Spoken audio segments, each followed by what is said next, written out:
Eto na mga idol, ang ating update sa ating Philippine Basketball. Nakamove on na umano si Mac Talio sa nangyari sa kanya sa PBA. Ayon sa kanyang interview na nagkaroon umano siya ng peace of mind matapos i-terminate ang kanyang kontrata sa Converge. Ayon kay Talio na peaceful na umano siya ngayon at wala nang tinik sa kanyang leeg at masaya na umano ito. Na-terminate kasi ang kontrata ni Talio dahil sa paglalaro nito sa unsanctioned na liga. Bukod sa termination ay pinagmulta pa nga ito ng 100,000 pesos ng PBA. Sa ngayon ay kasalukuyang naglalaro si Talio sa Zamboanga, Sibugay para sa KBS Glass Masters. Inamin nito na mali talaga ang kanyang ginawa noon at tumingi ito ng pamanhin mula sa kanyang mga fans. Pero nang tinanong naman siya kung babalik ba ito sa PBA, ayon kay Talio, as of now, marami mga PBA teams ang nag-offer umano sa kanya.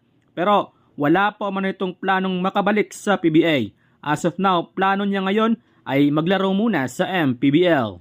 Samantala, sina Mark Baroka ng Magnolia Hotshot at Japit Aguilar ng Barangay Ginebra ang napili bilang team captain para sa 2024 PBA All-Star na magaganap sa Bacolod.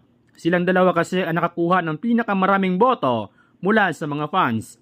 Ibig sabihin lang nito mga idol ay sila ang pipili ng kanilang maging teammate mula sa 27-player pool mula sa iba't ibang kupunan. Kabilang sa top 10 para sa All-Star ay sina Scottie Thompson, Christian Standhardinger, Jemmy Malonzo at Calvin Abueva.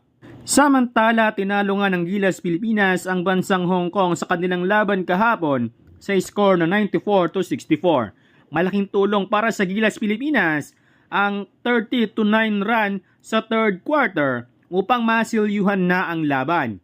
Grabe yung chemistry ng Gilas Pilipinas mga idol. Isipin mo, 33 assist at kapansin-pansin na hindi magtatagal sa isang player ang bola. Pinangunahan ni Justin Brownlee ang Gilas Pilipinas sa kanyang 16 points, 15 points kay Kevin Kiambao, habang 13 points naman mula kay Kai Soto.